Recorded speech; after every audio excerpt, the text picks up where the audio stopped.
Greetings again everyone. The Japanese Tokina lens company have always been well known for their bright, ultra-wide-angle zoom lenses, and today they're going back to their roots with a new ATX-M 11 to 18mm f2.8x ultra-wide-angle zoom lens.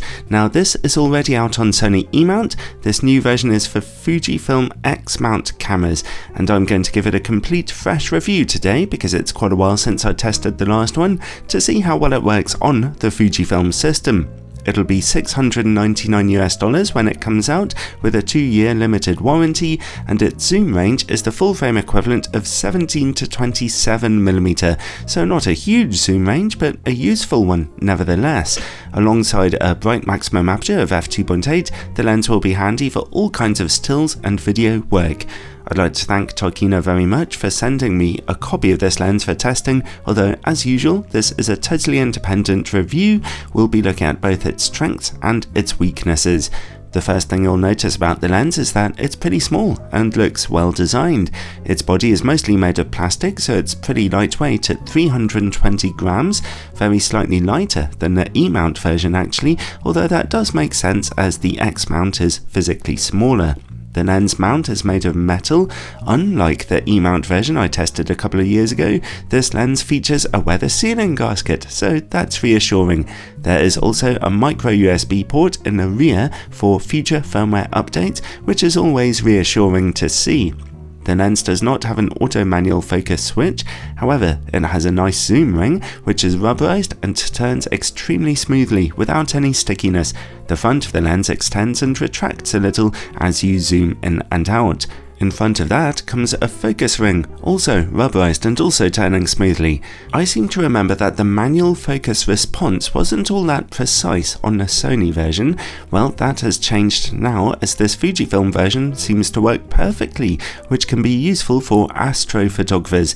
As you change focus, the lens presents quite a lot of breathing in and out, as you can see here. I'd say that would be annoying for video makers, but then again, it's not too often that you need to do huge focus pulls when shooting at wide angles. The autofocus worked silently in my tests. It's just averagely fast on my Fujifilm X-T3 camera. It works fully with subject recognition autofocus and everything else. The lens comes with a hood that feels incredibly rough and scratchy to touch on the outside.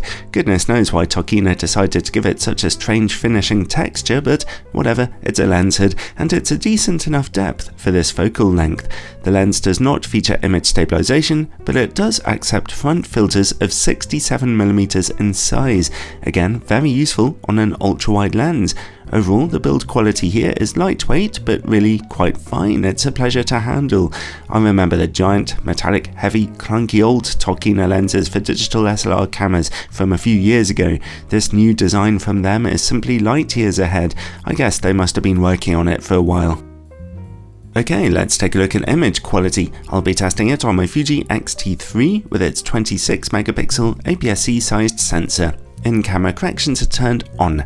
At 11mm and f2.8 in the middle of the image, we see fantastic sharpness and contrast right away.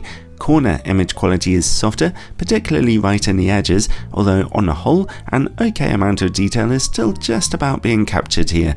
Stop down to f5.6 for a touch of extra sharpness and contrast in those corners, and at f8 they look just a touch cleaner again. That's as sharp as the image quality gets. Well, let's zoom into 18mm now. At f2.8 in the middle of the image we see very good, if not quite razor sharpness. Let's look in the corners then. They are certainly looking softer but not utterly disastrous. Stop down to f4 for a small improvement in those corners, and back in the middle we are treated to razor sharpness now. Let's stop down to f5.6. The middle now looks as sharp as ever, and the good news is that the corner image quality, while still a little softer, is really starting to look decently good.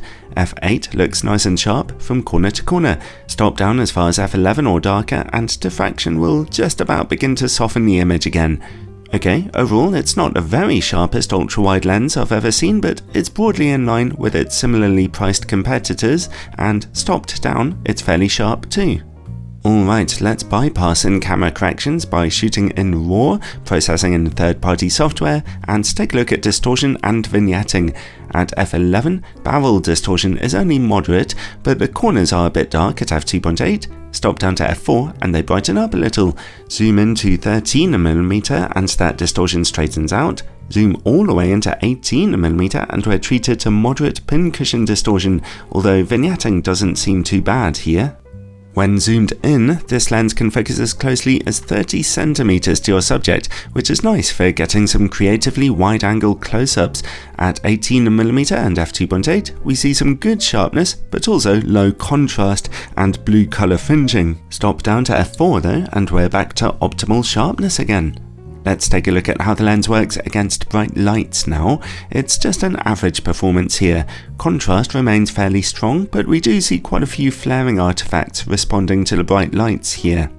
While we're back in the dark, let's take a look at chroma levels. At 11mm and f2.8, bright points of light in image corners see a touch of smudginess, but it's nothing too serious. Stop down to f4 though to see it quickly going away. Let's zoom out and look for sunstars now. They're beginning to emerge at f5.6. On this copy of the lens they stayed a bit hazy down to f16, but at f22 they are fairly bright. And finally, let's take a look at the quality of this lens's bokeh. Even at f2.8 it's tricky to get out of focus backgrounds on such a wide angle lens. Tokina lenses have struggled with their out of focus backgrounds in the past, but on this one they look fine to me, decently soft. Overall, well, the lens is working fine on Fujifilm X-mount cameras, about the same as the Sony version, unsurprisingly, although it does have a little extra weather sealing, more than the Sony version.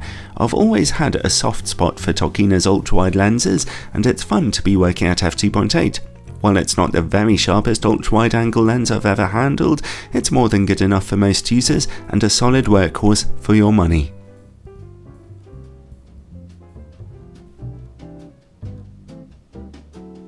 Thanks for watching everyone, and a huge thank you to all my supporters over on Patreon. I love the little community that's growing over there, and I also love putting all kinds of exclusive content and advanced previews for supporters there too.